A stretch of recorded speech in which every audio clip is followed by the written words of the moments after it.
Well, we're certainly happy to see you all here today, and you look very well contented and everything. We hope we'll give you a nice day. This morning we have a subject that I think is of more or less vital importance in these times. But we have to begin by going back to one of the earliest concepts that we have in the world of science, and that is the transmutation of metals.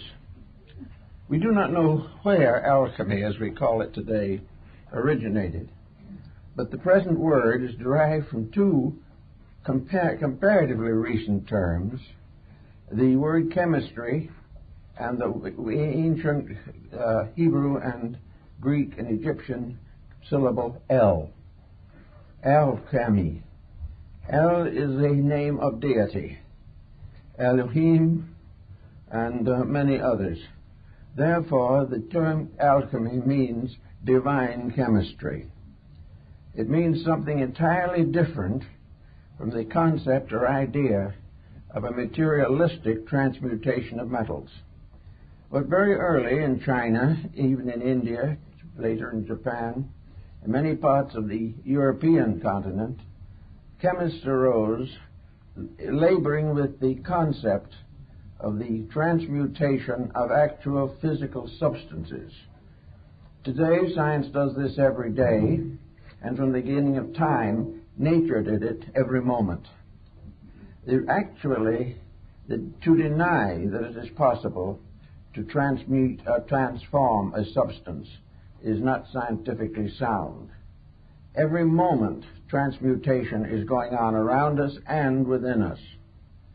The whole system of digestion, the nutritional problem faced by every living creature, is a fine example of basic alchemy, a divine process of transforming substances until they serve the various utilities which are necessary for survival. Paracelsus von Hohenheim was a physician for the family of the Fuggers in Germany. They were the great mining family, with mines all over Europe. He was the doctor in charge of the possible accidents and sicknesses that afflicted the workmen. While there, he experimented and wrote considerably on the subject of alchemy.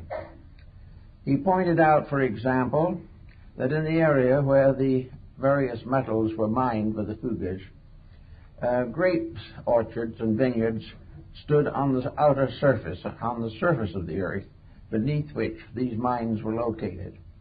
Those mines which were involved with gold had a peculiar circumstance involved in them. If you took the grapevines that grew on the surface and burned them, you would find gold. In other words, the roots of the plants were picking it out of the earth also. Years ago, we had a character here in Los Angeles who has gone to his blessed reward, who was an alchemist. And naturally enough, for an alchemist who had to make a living, he had a cheese factory, which, by the way, if you study it carefully enough, is part of our story. But no one thinks that far. But this alchemist one day showed me a little glass retort about an inch and a half tall, about less than the size of a pullet egg. But in this was a little rock, and on the rock was a tiny flare of gold. It looked under a strong glass like a little flower, but it was actually gold growing in a hermetically sealed vessel. I tried to get the right to keep this as a preservation or as a proof of something, but I was never able to get it away from him. But anyway, he insisted that this little gold tree or little gold thread-like vine, a leaf, a fern leaf-like thing, had actually grown in this bottle from the rock upon which it was still attached. That actually gold grows. Von Hohenheim also stated this, that areas where mining had exhausted all known gold supplies, 100 years later, gold was found again. In some way, gold continued to reproduce itself from a kind of seed.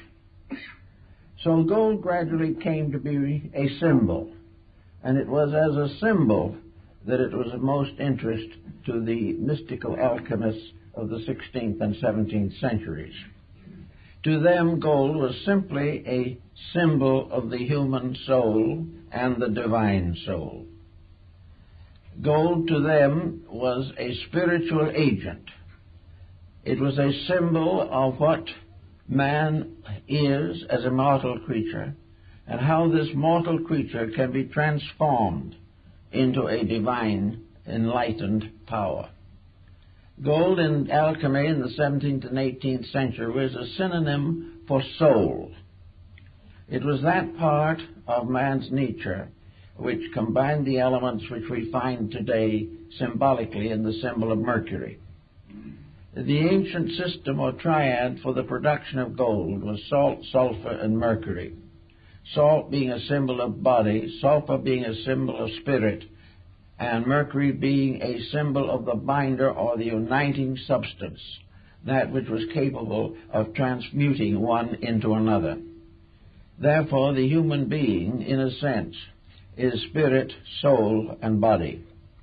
The spirit as belonging to eternity, the body belonging to the earth and matter, and Mercury a mysterious symbol to the combination or union of heaven and earth in the transmutation of life from a divided substance to a united essence.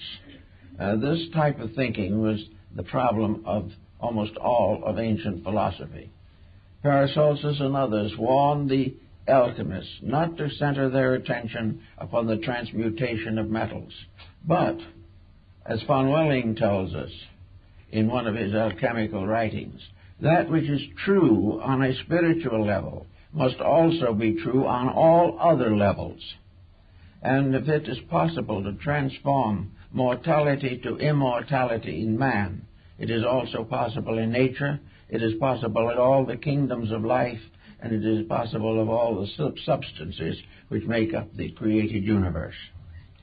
So Paracelsus did not deny the transmutation of metals, but warned that the acceptance of this as the primary factor in alchemy was a mistake, and that as a result of this mistake, most alchemists failed, because they failed first of all to set up the transmutation within themselves, by means of which the true understanding of the mystery could be developed within their own consciousness. In other words, as another alchemist said, there are seeds of life in everything. In India and China and Japan, these are called the Buddha seeds. They are the seeds of all essences and substances. All things grow from their own seed, root, or cause. And the cause of immortality is in every created mortal creature. The seed of immortality is in man. The seed of all knowledge is within the human being.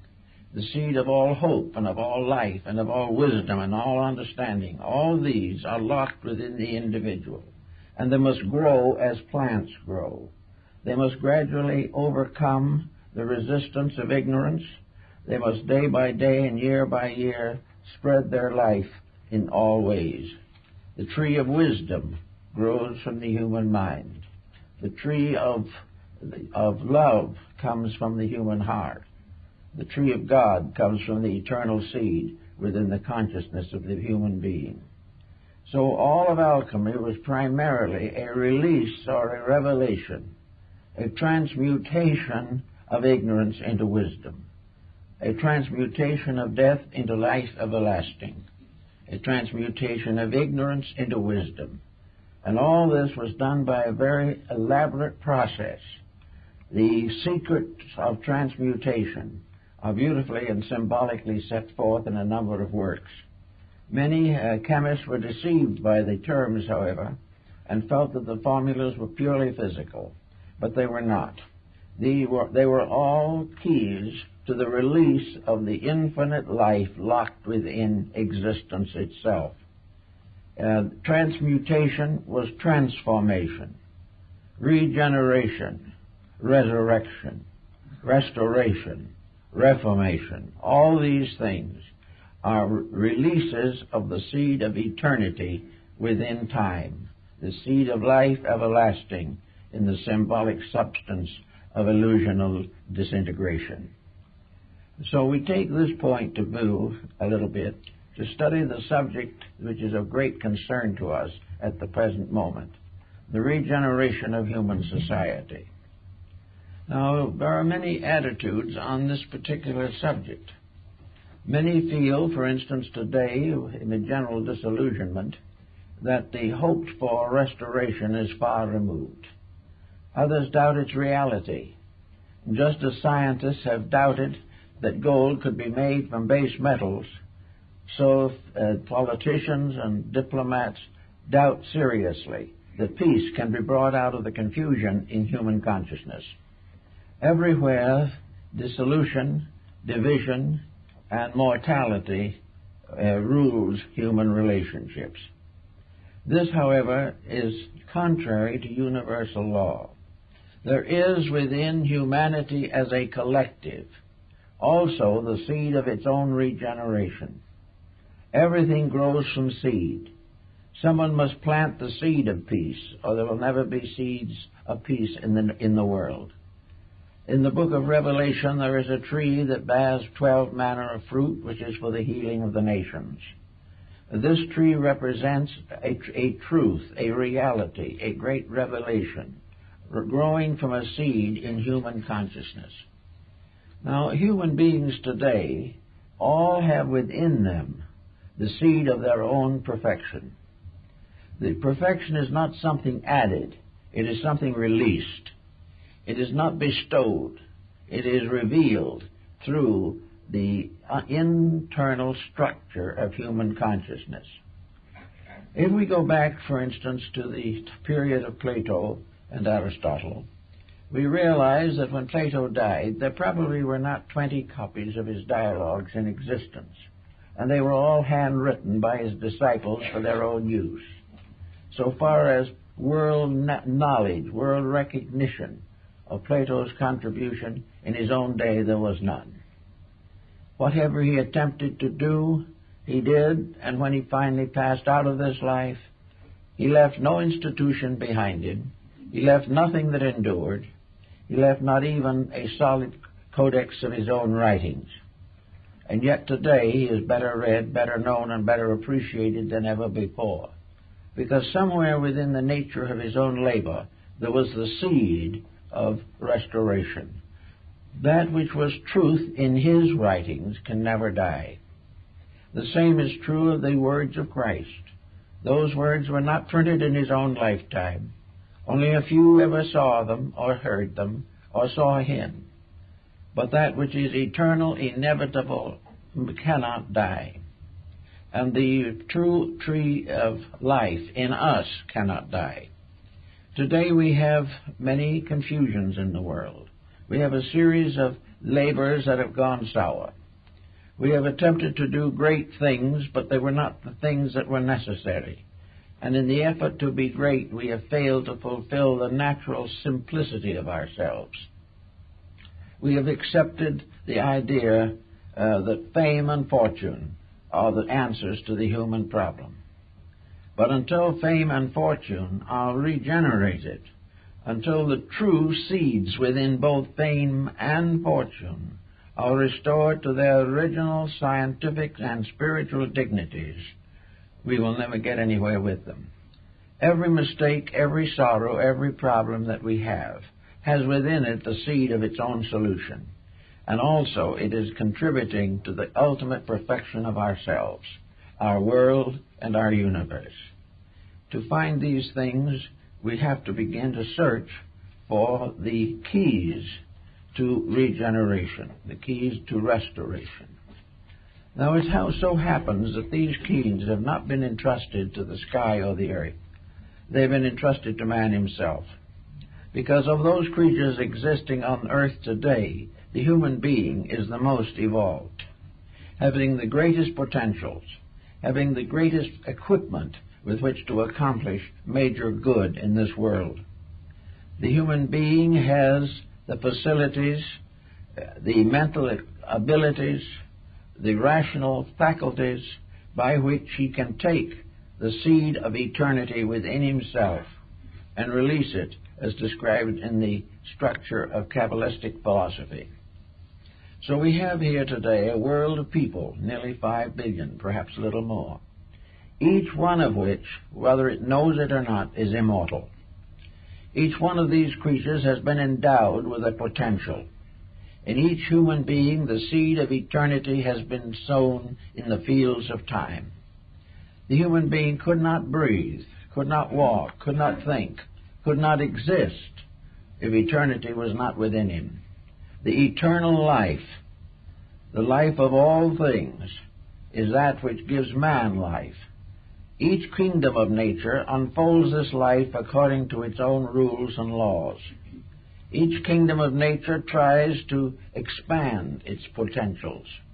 We see the gradual development of the plant kingdom, in which a small lichen somewhere gradually develops into a magnificent tree. We see all the flowers of the field. We also see all the beautiful crystals in the rocks. Everywhere something of a divine nature is being revealed through kingdoms of nature. In the animal kingdom, other values are revealed. We discover perceptions and reflective powers that we do not even take for existing, let alone take for granted. Then we finally come to the individual, the human being, who is the sum of all this evolutionary process. Here we have a being of which, for instance, we can mention such beings as Leonardo da Vinci. We can think in terms of Michelangelo. We can think of terms of Stradivarius or any of the great leaders of human arts, crafts, and revelations. We can think of the saints and the sages, all of the different degrees of development and unfoldment that already are obvious in the human being. They are obvious because he is endowed with them.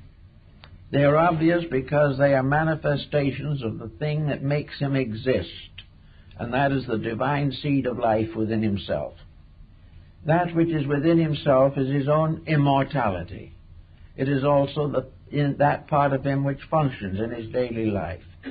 It is that power within him which digests his food, keeps his heart beating, controls and regulates digestion and elimination.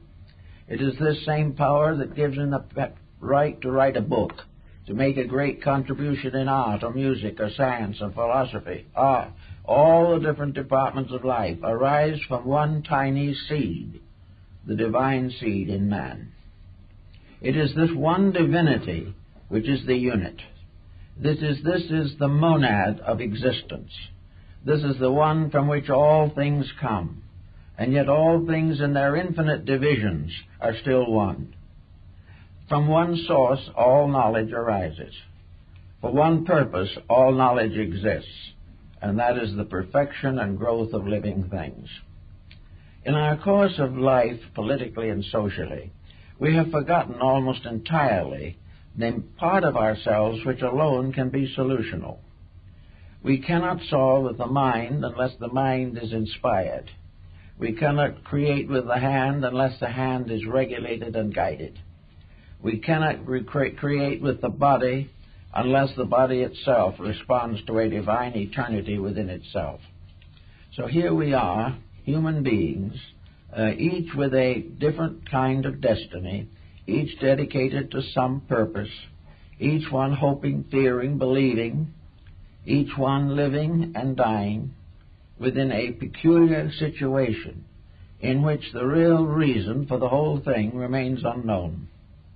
We do not today believe or realize the power of this seed germ within ourselves, which seed germ is eternity, hidden within the folds and regions of time. This inside thing is that which has to be released, and the release of this is the great secret of transmutations and transformations. Everything depends for its survival upon this submerged, hidden source of life within ourselves. It is the spark of eternity in us upon which we depend for everything. And when that leaves the body at death, it takes with it every activity, every process, except disintegration. This is one of the reasons why it seems as though in this world there's been a great overlooking of something. We have been trusting each other on a level which is not trustworthy. We have tried to work out our problems without bringing into focus the one solution that is possible, and that is the release of the eternal plan through ourselves. It is the same with nations. From the beginning, nations have been compound individuals. They have existed with temperaments and dispositions. They each have their own peculiar specializations in life. They have their languages, their customs, their arts, many times their religions and their languages. All these are parts of a unit, and the unit of a nation is a kind of collective atom. For each atom is a personification of a racial, or a cultural, or a social problem or pressure. So in the atom problem, we have the atom who is Greek, the atom who is Chinese. But we also recognize that each of these compounds is ensouled. Each one of them exists as itself rather than falling into chaos, because the entire structure is embodying a principle. The development of humanity, the tree of races, means that a life principle is flowing through all races. And these races become branches upon a great tree. And this tree is the tree of life itself. But every nation is part of that plan. Every individual within a nation is a leaf or a twig or a bud upon a tree. A living thing depending upon one life. Now this means that whether we realize it or not, there is only one life. And this is the thing which is difficult for us to understand. In our way of competition, in our way of self-centeredness, each individual competes with another and tries to outdo others. In strangeness it may seem, there is no one to compete with, because actually there is only one life. And all competition is a mistaken belief that this life can be controlled in one direction or another, when in the truth of the matter, the creatures must be controlled by that life principle. The principle is not divided. There is no such a thing in the principles of things as the various structures we set up and defend so stoutly. We defend our politics without realizing that all government rises from a tree, and that the root of this tree is in eternity.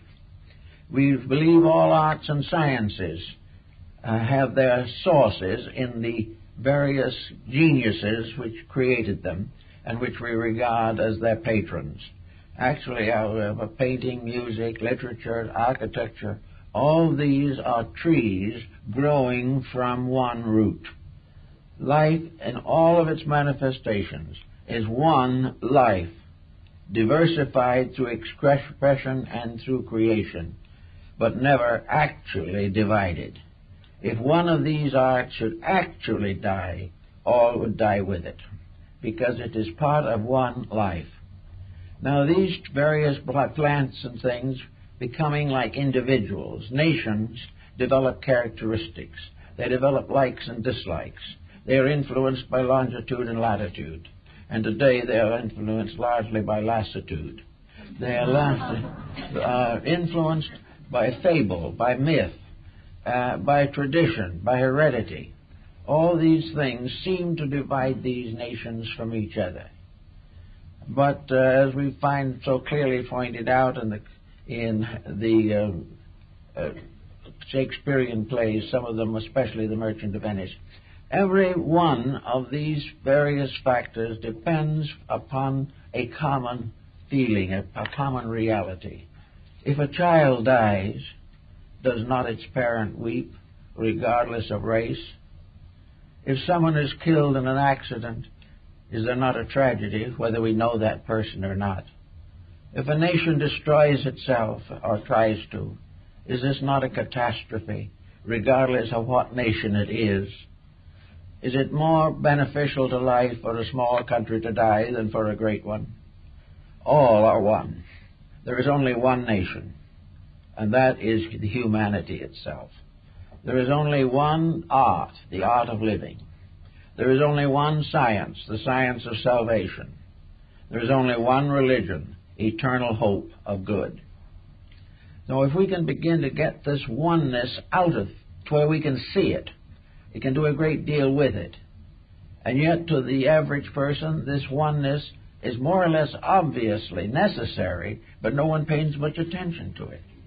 We think of each person coming into the world as an individual, free to do what they want to do, and that the life within them is bestowed in order that they may be able to do what they please. So the divine within us is used to advance the human and material ambitions that we develop. Each person seems to feel that he can build a different structure upon the one life which made him alive. He seems to believe or think that he can create a destiny for himself, using this one divine power as eternal life, but that divinity is merely a fuel which permits him to do as he pleases. That in spite of everything to the contrary, the individual is not responsible to anything for the use he makes of everything. This is a factor which we have never been able to completely overcome. But we're getting more and more into the situation where if we can't understand it, we're going to be in a very bad way.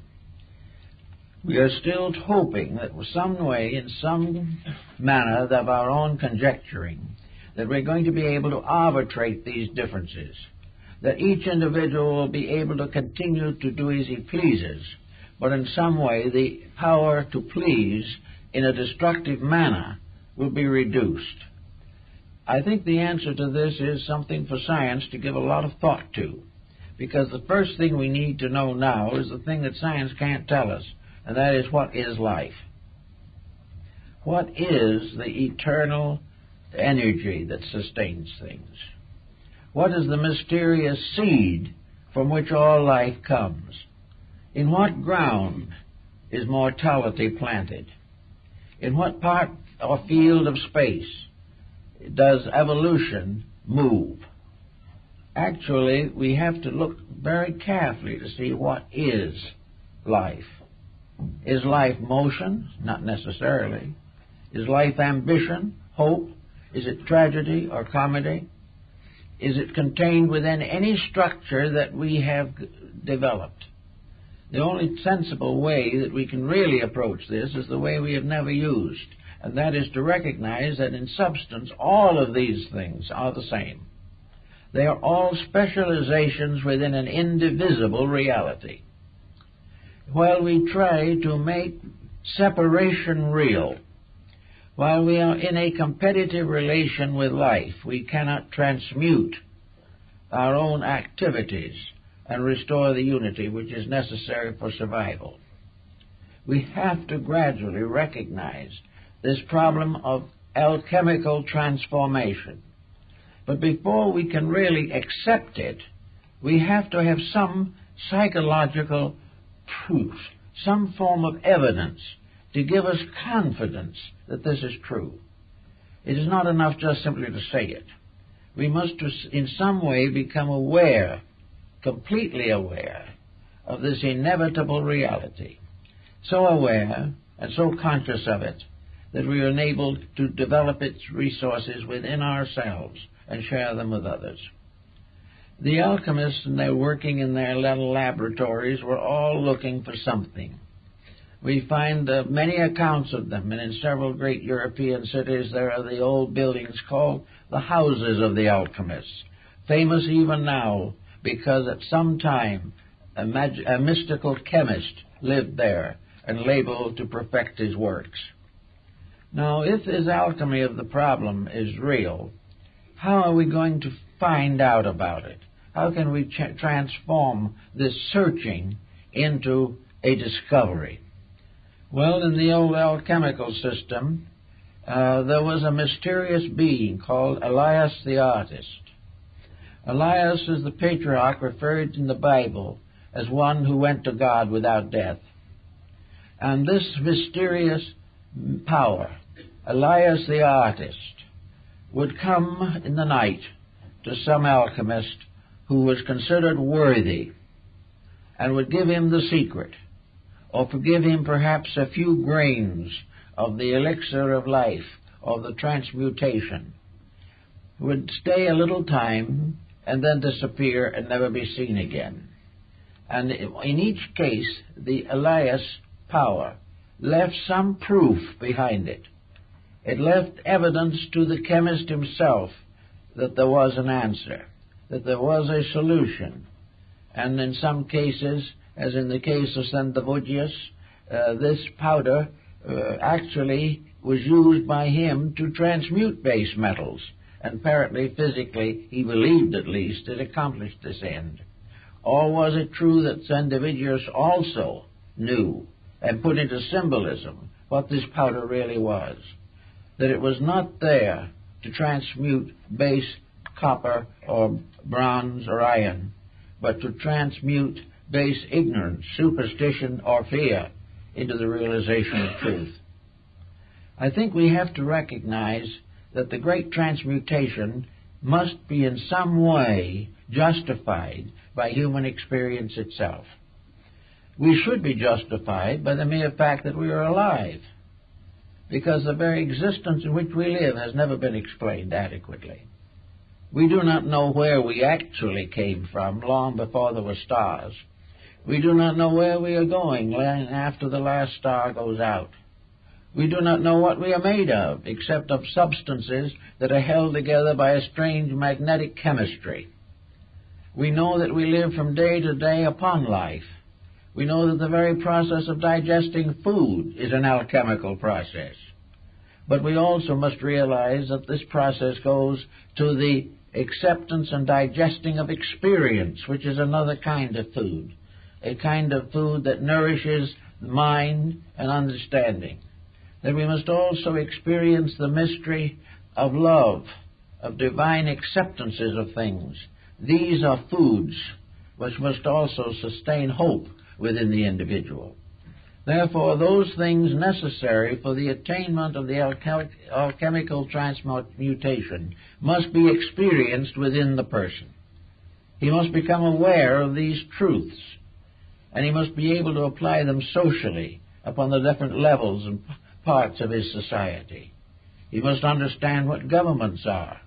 The governments are nothing but the hollow shadow or extension of a divine way of doing things, and that as long as any government differs from the archetype from which it came, it cannot fulfill itself. Therefore, governments must be regenerated.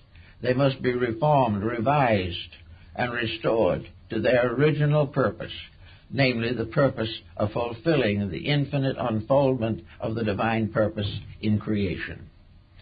While governments are dependent entirely upon books and codes and creeds, or laws are passed only by those who are themselves ignorant of what law is, or where it comes from, or why it is, or what it must be, we are in trouble.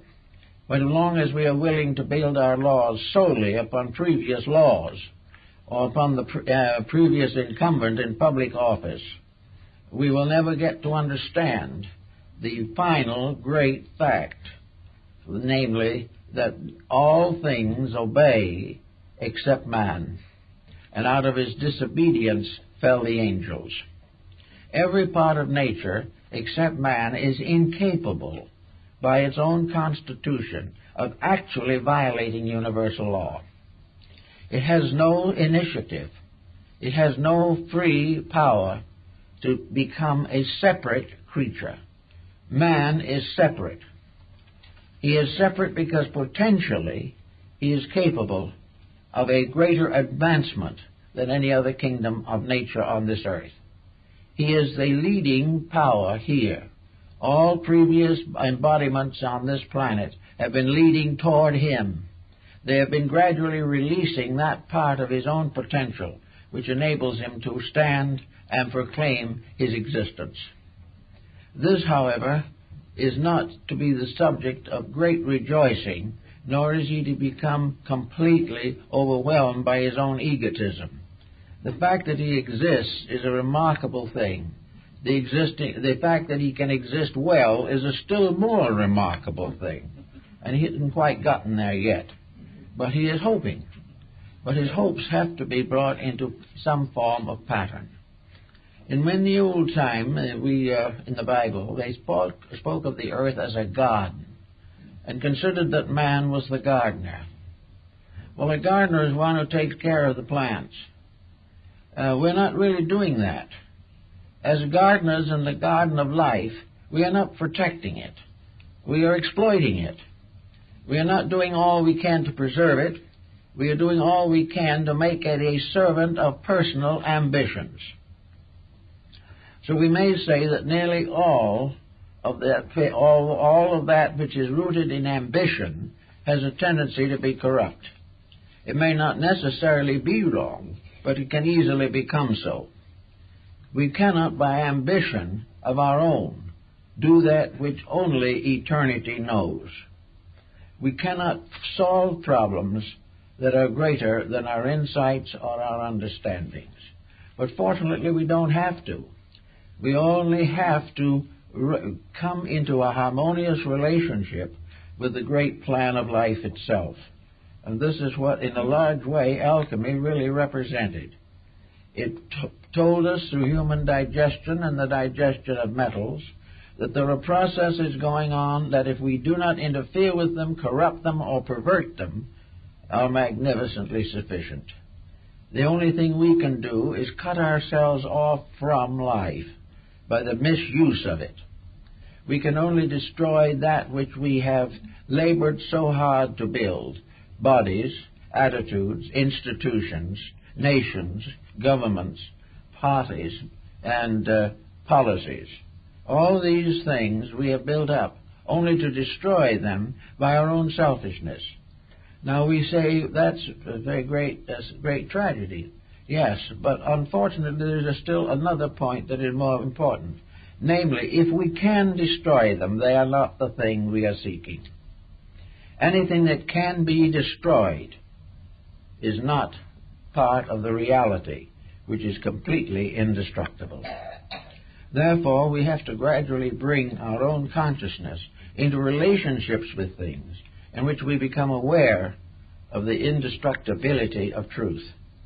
Until we realize this, we will continue to destroy idols we have set up, falsehoods we have deified, until finally we turn against them. Now, in the closing years of the present century, many of the ancient esoteric arts have come back into focus. 50 years ago, an astrologer was considered to be mildly mad. Today, he is becoming more and more interesting, and not only to humanity, but to the sciences. And there are a great many liberal thinkers who, in the last generation, would never permit themselves to study such matters. We came along with acupuncture, which for 2,000 or 3,000 years was used in China and scoffed by us. And all of a sudden we're interested in it. We're interested in the I Ching. We're interested in yoga and Vedanta. We're interested in esotericism, psychism, every type of thing that was once important, then passed into submergence, and now begins to come out again. Why?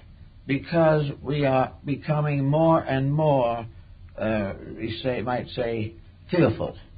We are more and more aware that there has to be something we don't know, that there's some way of doing some of these things better than we're doing them. So we're beginning to look for the people who did them better.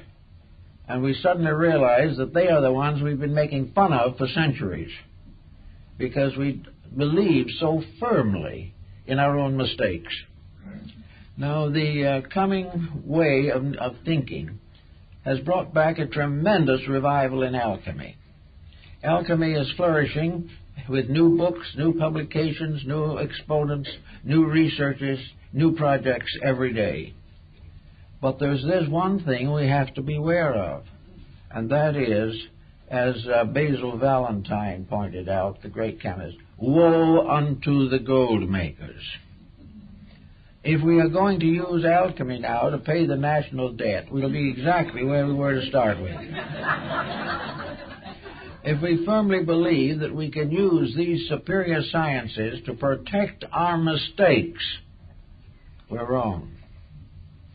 We are only able to use these correctly if we are also dedicated persons. Unless the happy-go-lucky attitude, which is neither happy nor lucky, that we are in now, is changed, there is no form of learning that we can restore or create that will not land in the same condition we are in today. Because it is a value pattern. We have to change the basic relationship between ourselves and life. This is the great transmutation. This is the secret of the philosopher's stone and the elixir of life. We cannot simply use these powers to take care of our present mistakes. We cannot use psychism to find out how to get out of being alcoholics and then keep on drinking. We cannot say that we are going to use philosophy and then keep on nagging our neighbors and insulting each other. We cannot have enemies and be truth seekers at the same time. We cannot go on supporting the policies with our minds while we are attacking them with our souls. So out of it all comes the necessity of starting with the basic element of alchemy, and that is the person.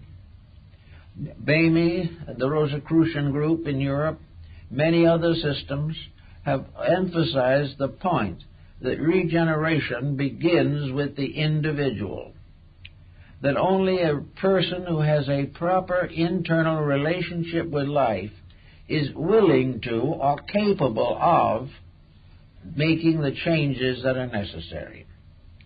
So somewhere in this process we must identify the pearl of great price, the seed soul in ourselves, something that is so mysterious, so minute, that it is like the proverbial mustard seed, that being the least among the seeds shall grow into a great tree. The search for the seed of life. And science should be seeking it. Everything should be seeking to know that which is locked within something so small and so abstract that we cannot even distinguish it or analyze it, and yet from which flows all existence, all condition, all progress, and all reality. Here is the tiny germ, which is the greatest thing in the world, far greater than anything we know. And it's in us, and one thing, we can prove that. We can prove it by the fact that we're here this morning. We can prove it by the fact that we can raise a hand, that we can drive a car, that we can enjoy a bad program on TV. All these things are proofs of something. The fact that we like one thing and dislike another, believe one thing and disbelieve another, these are all evidences of the presence within ourselves of a power, of a life reality, a germ of eternity by which we exist. We are not the only ones. That germ is in everything. But in man it is a certain core. It's reaching further into the great world of needs. In other words, it is the basis of the fruit of life that we are all seeking. Here we are, able to think, able to play the piano magnificently, able to control and direct the actual forces that make up our civilization. All of these things are within our dispatch and within our area of possibility. We have already produced a great world, the modern world, but we have not ensouled it. The thing we have produced up to the present time is a robot. Our whole civilization is a robot, because it is simply an instrument for the fulfillment of our own ignorance. in the sense not of dispelling that ignorance, but making it possible to live with it. We are trying to live with our own imperfections happily and permanently, and this cannot be. The only way we can get over our disasters is to get over the weaknesses and fallacies in our own minds and hearts. So the first thing the alchemist has to do is transmute himself. He has to make sure that he deserves greater power than he has. He must make sure that if he is appointed to public office, he will be incorruptible and will also vision clearly within himself the true needs of people. If he does not know what they need, why should he govern them? Elected to govern them. Leadership, as Plato pointed out, must be rested in those who know.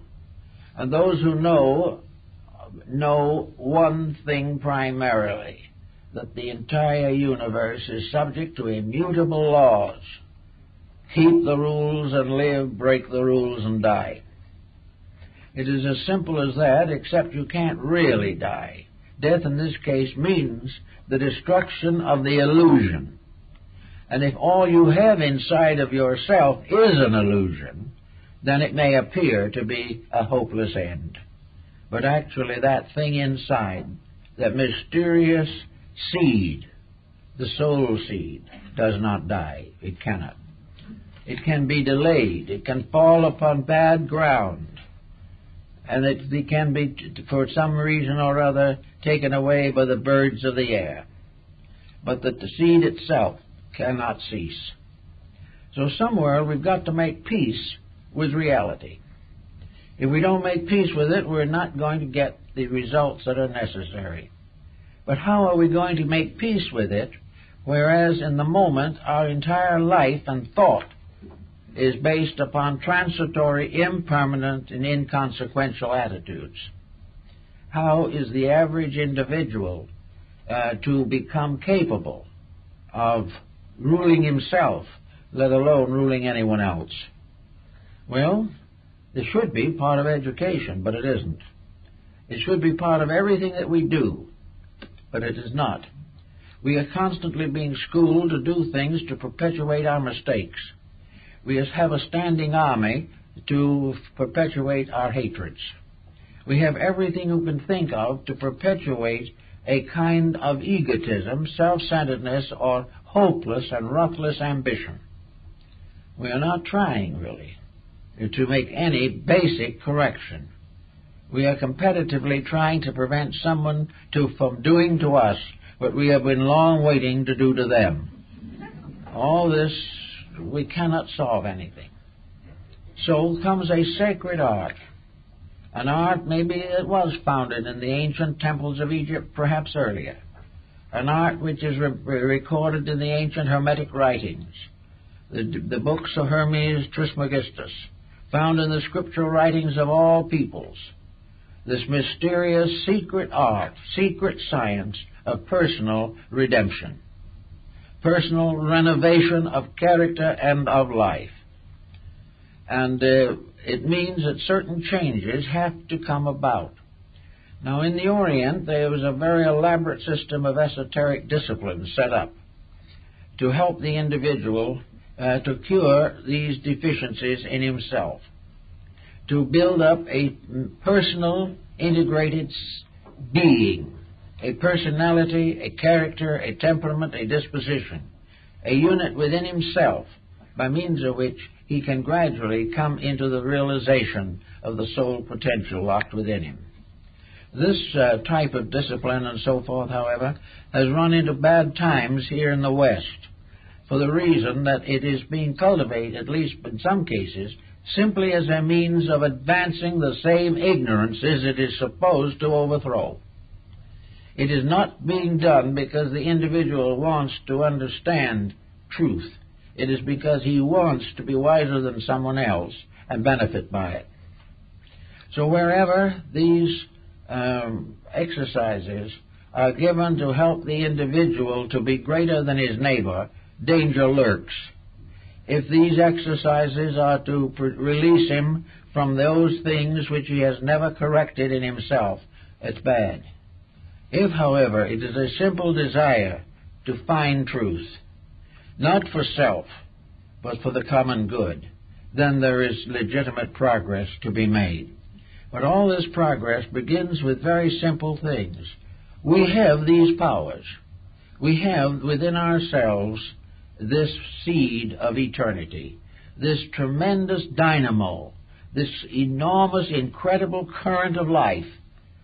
And just as a house is lighted by electricity from one great station, so our own individual magnetic fields, our electric selves, are all fed by the energy from one eternal plant.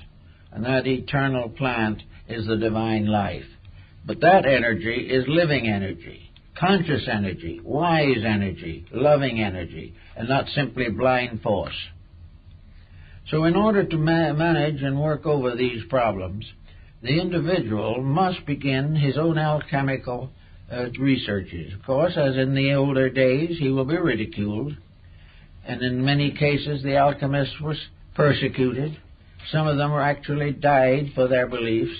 There were martyrs in all fields of human regeneration. But still, regardless of all these things, we have to go on to try and find a way to reaffirm our own total unity, the unity of all that lives, that we are of what Buddha called a vast commonwealth, that we are a kind of cosmic commune in which all existing things are citizens of one life principle, one life world. Visibly, we can't see it as so small. If we had the eyes of Bamy or Emanuel Swedenborg, we would see it because it extends beyond all conception. It is more vast than the vision of Dante. It is a tremendous situation in which, could we see this cause, it would no longer be a tiny little thing that we can't find. It would burst into something that covers the universe from end to end with eternal effulgency, filled everywhere with life and meaning and reality. Now, man, as St. Thomas Aquinas has taught, is equipped to handle this. It is possible for the human being to become aware of the totality of the life of which he is a part. He must grow up to this, but until he grows up to it, he must continue to pass through the tragedies of ignorance. We are all going to make it, there's no question about that. But we can make it easier if we know what we're doing. And we can make it easier if we say to ourselves, for instance, that in our own inner life there is a stream of life. There is a mysterious river that flows out of paradise. There is this mysterious source of life, this energy, that we're going to use every day. We're going to use it to learn to walk. We're going to use it to learn to speak. We're going to learn it and use it to build a house. We're going to use it for all kinds of labors. This one great energy. And we are releasing it little by little. Because if we released it all at once, it would destroy us. It would be far too great for this body to maintain the challenge of a wisdom far more perfect than itself. So we only gain a little insight at a time. But we can, by a little effort of our own, become aware that we have a responsibility to the fact that we are alive. Nothing is here for no reason. Everything has purpose. Each individual, when he reaches maturity, has become a custodian of life. He has become part of a great living mechanism. He has become part of a tremendous flow of energy. Energy which he cannot master, but which he can learn to use. As he uses it, he no longer abuses it. And when he gets to the point where he can transmute his own mistakes, where he can begin to see the things he did not do well and try to do them better. When he comes to this condition, he is already well on the way toward an enlightenment. Now, what are the immediate fruits of this enlightenment in terms of alchemy? Those who possess this power, this mysterious elixir of life, who are masters of the golden stone, these individuals still live here just like everyone else. They are forbidden by the rules of their orders to even reveal that they are different. They live in this world but not of it. They have a tremendous life inside themselves and are not dependent upon the encouragement of their neighbors for survival. They cannot be captured within the framework of a bad law. On the other hand, their wisdom and insight shows them how they can live surrounded by laws that are not good and still be right themselves. Actually, the alchemist is no longer just a citizen of the country in which he is born. This point was well made by the Greeks and by many of the ancient peoples, namely that it is a mistake to assume that there are only certain realms in which the human being can function. There are not only the gods above of the Greeks and mortality below. There are something in between. This in-between thing has been in theology made into the hierarchies of the angels and archangels and so forth. But in the classical times, there was a state between mortality and divinity, and this was the state of the heroes, the heroic state. Or as one Rosicrucian said, there is a race that exists on a plane above us, made up only of those who have been born into it through their own wisdom. And they are called the servants of the Generalissimo of the world. So this race, so to say, this superior order, this heroic order, is composed of those who in this world have achieved freedom from negation and have dedicated themselves with those who have gone before to the ultimate service of all that lives. These heroic powers, which we develop through our own integrities, become the basis of a release from the mistakes that have been made. Once we have this correct inside knife, we know why things happen to us. We are no longer moved by the things that we call joy and sorrow. We live in a state of truth in which all things have their own right and natural existence.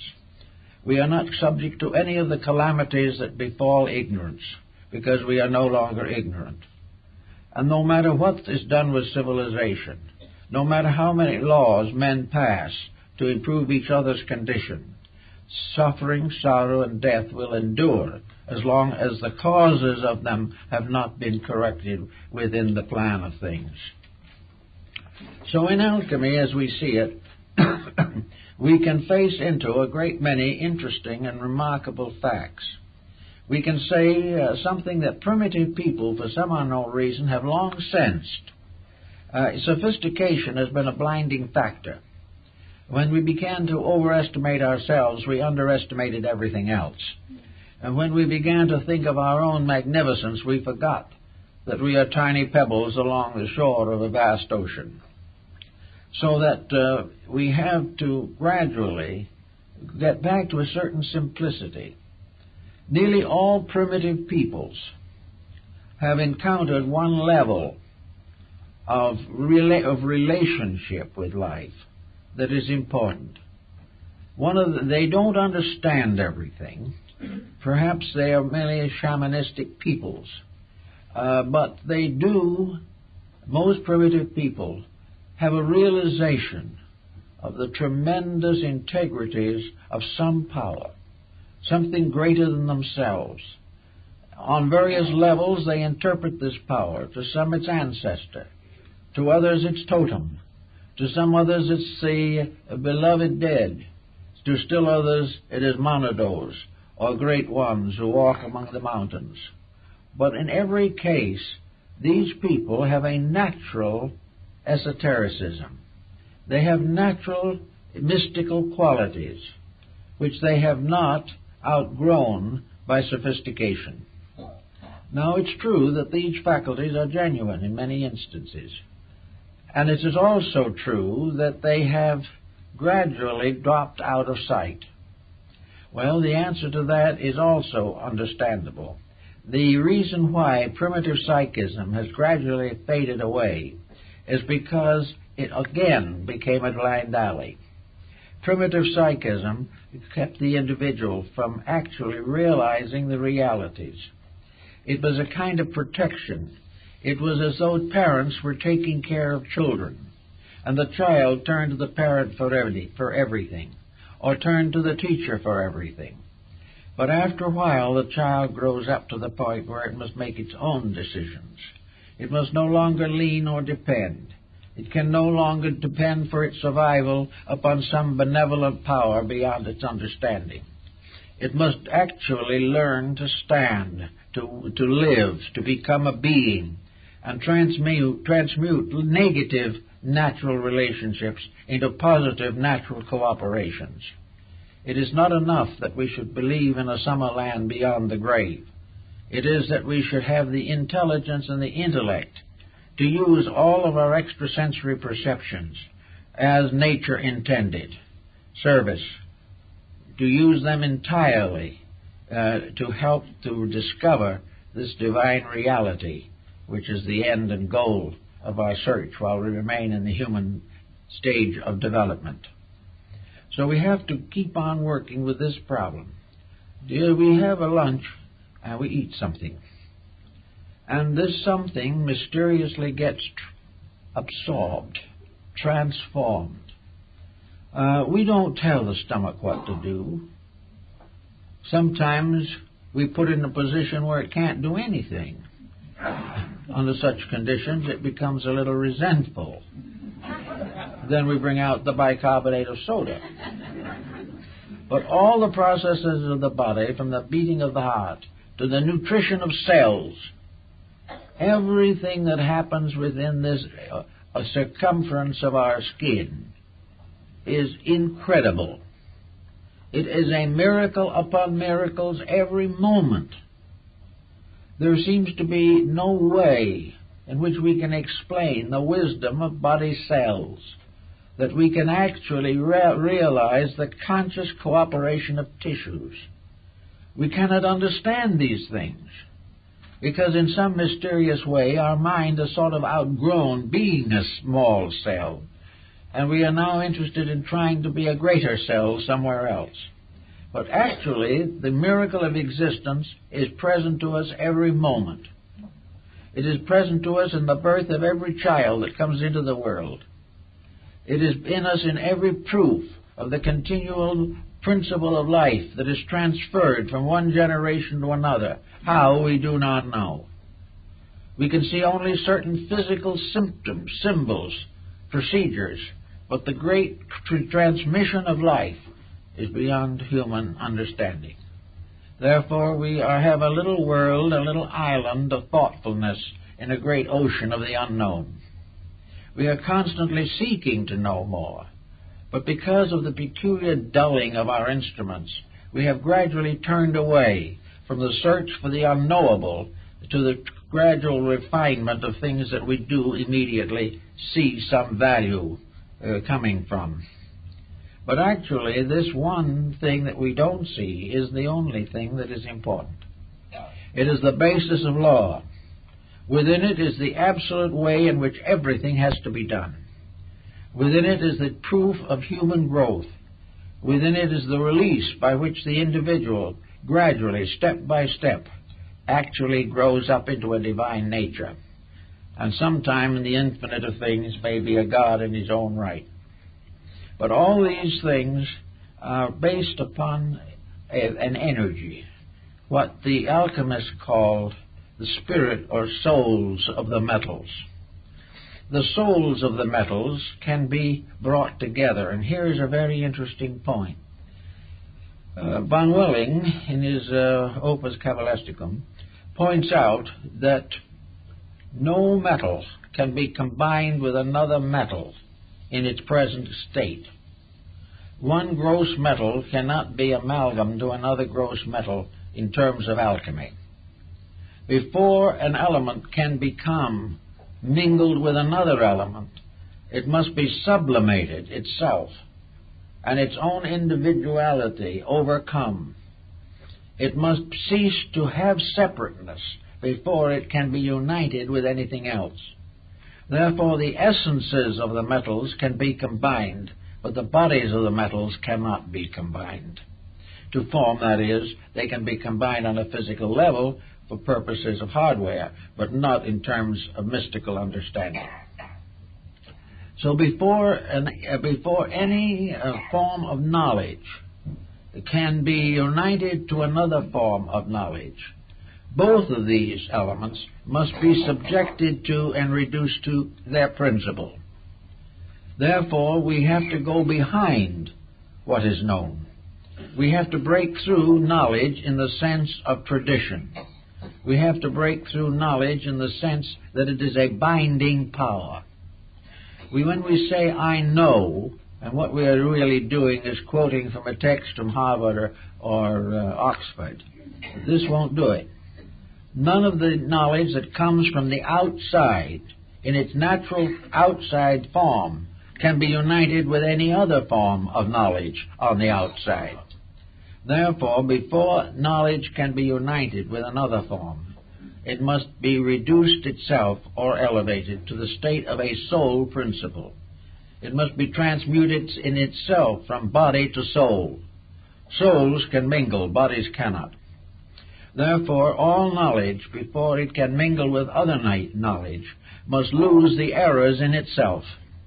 It must be relieved of the traditional limitations which the mind has placed upon it. We must no longer defend schools of thought, because these thought schools can never be reconciled. But if thought can be rescued from schools, it can mingle with other thoughts. The same is true in religion. We cannot take one religion and impose it upon another, because the separatenesses are all artificial. We take two great religions, we study them. We discover that in substance and essence, their teaching is relatively identical. We realize that the Ten Commandments are everywhere in the world. And as long as we think of them as principles, we can understand and apply them. But the moment we limit that pattern to a religion, and another religion disagrees with us, though believing the same, we then come into religious hostility and persecution. We cannot worship God separately and be at the same time one in our religious consciousness. When we, however, get over the sectarian fact and face into the divine reality, all religions can meet. We can all meet upon the level of certain principles, but never after these principles have been embodied in various creedal and sectarian patterns until they have become practically mummified in them. Have they died in the sectarianism which destroyed their power to be one. So if we want to get one religion in this world, a religion in which all truth is available, and for the end forever of the problems caused by religious differences, there'll be no more inquisitions, no more crusades, no more fighting even in family life over religious memberships. If we really have religion, we're safe. If we have theology, we're in serious trouble. And it is the same with everything else. Languages. We need more languages, but we need to realize that someday we're going to have to find what the ancient Aya people found 10,000 years ago, that there is a root language. And when we understand and know that root language, we can all communicate with each other. It isn't necessary to take lessons in a dozen languages to become a great linguist. It is only necessary to find the common root of communication. There is one, but we haven't found it yet. There always has been. In medicine, there is only one art, the art of healing. They're all schools of medicine. They're all opinions. Much of it developed by laboratory research. Much of this is useful. No one denies it. But nearly all of it is limited to fighting the problems of the body. We take sickness and try to cure it. If we had the common understanding of the alchemy of healing, we would not have to cure it because we would not cause it. We are fighting constantly to get over our own mistakes. But if once, somewhere along the line, this principle of unity can take over, and we can find in oneness of character and conduct a great release. We get a shadow of this, of course, even now, in the things that are happening. We are being warned against certain indulgences and certain mistakes. Medical science says if you don't take on cocaine, you're not going to have to suffer from the consequences. Well, this is perfectly true. But there should be something else, deeper, that prevents the individual from even considering the use of cocaine. It is not a matter of curing against a whole public mass of people who want to do as they please. The problem is that there is one right way, and that right way transmutes all the mistakes that are dependent upon that particular right way. So in politics and in all these problems, we have to realize that there is a divine government. There is a government of realities. There is a government which we have all been seeking for a long time. And to gain it, we have to realize that this government is the same thing exactly as that which we must impose upon ourselves. Our own bodies contain more living units than inhabit the earth at the present time by many, many times. Yet we have no great problems with them because they are occurring within a disciplined pattern. The same way we have to discipline society. There has to be a relationship between man and nature. What we should be striving for every moment is to find the ways by which all complications are resolved. This is the transmutation process. Selfishness must be transmuted. It is not destroyed. It is given a form of idealistic regeneration. Every fault that we have is a virtue misapplied. It is something that should be done differently. But we don't destroy energies. We simply give them an opportunity to express the best of themselves. So this alchemy probably is going to go on for a little while during the present century and into the century that is yet to come. We are beginning now, and while it's not easy, we are beginning to realize that we cannot do exactly as we please. That if we insist on trying to succeed at the expense of everyone else, we will all fail together. This is not the way it is done. It is not that we are here to get all we can. We are here to give all we can. We are not here to dogmatize. We are here to learn. And education is the problem of the gradual search for the sovereign reality. And this sovereign reality has always been a matter of the highest spiritual development. It is something in which here and there one will arise, born or cultivated, by his own or her own inward values becomes aware of the facts. And maybe not yet has anyone been aware of all the facts. But we are gaining step by step the first big lesson. And that is that there are rules, the game of life, and these rules are not made by human beings. These rules are inherent in the life principle itself. We cannot misuse life without sorrow. We cannot take something that is intended for the common good and try to apply it only to ourselves so that we may have special profit. This will not work. So we watch around us. We see things that a lot of people feel very unhappy about. But we also realize gradually that our own fumbling is becoming unendurable. We are in trouble every minute. We are in trouble because we have gradually complicated our mistakes. When we were a small group of people living on a large planet, our mistakes sort of faded away. Everyone took his mistakes to the grave with him. Now, however, these mistakes are being circulated through one nation after another. All of a sudden, we are one vast family. We are in a one humanity in conflict and stress with parts of our own family. Everywhere, the struggle for survival has been multiplied in its intensities, and the survival idea has been lost. We are all struggling not for survival, but for domination over others. So this keeps on going, and all of a sudden it looks pretty bad. We can see now what we couldn't have seen 25 years ago, and actually this is growth.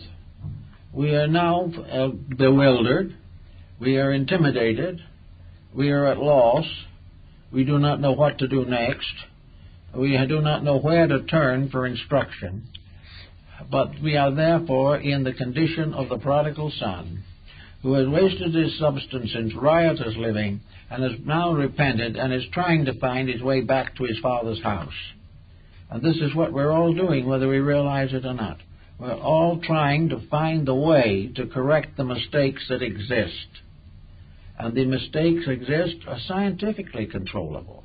If science would gradually try to find out exactly how the great sovereign energy works, why it works, and what universal life is attempting to do, if science would give this more thought and could find out just even a little more about what the purpose of things is, and get over the idea that man has been hopelessly isolated and must find out everything for himself and must build a world according to his own desires in a universe ruled by immutable law which can never be broken.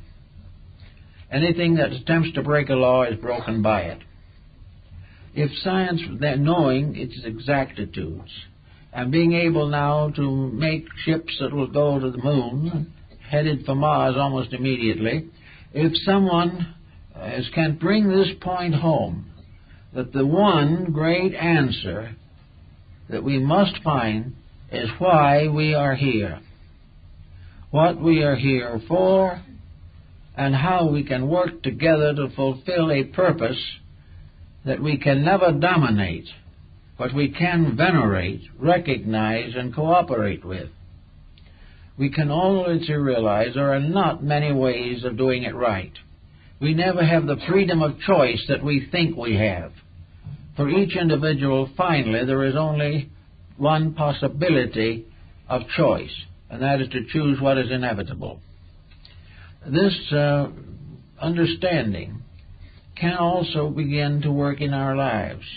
We can get over a lot of the pressures of family, a lot of the inconsistencies and inharmonies of daily existence, if we try to the best of our ability to live according to the life within us. And this life says, this is only one, and all others have it. When we speak of another, we are speaking of another self. We are speaking of ourselves. I remember the little story from Japan when I was there, talked to a Japanese, and we saw two men bowing frantically to each other in the lobby. And the friend, Miss Me, says, you know, this man, that man over there is bowing, is a nice fellow. And this other man he's bowing to is a rogue. Why should a good man bow to a rogue? Well, my friend said there were two reasons. First, this man is a rogue, but behind that rogue is God, regardless of what he does. Because if God wasn't there, he'd drop dead in his tracks. Therefore, there is a divinity in him, and this is respected even if his conduct is not. And he says there's a second reason also. Bowing is good for the stomach. So the least you get out of it is a little help. And with a little help like that, we can go a great way. And by gradually trying at least to bow to the truth as we confront it, and making every effort to overcome every dividing factor in our lives, and trying according to the best of our ability to recognize that with us always is a power that we should respect and venerate, that this unseen guest is the source of ourselves. And we may not see it for a long time, but we know its presence. And the more we know about it, the more we respect it. And out of respect comes love, and out of love comes obedience.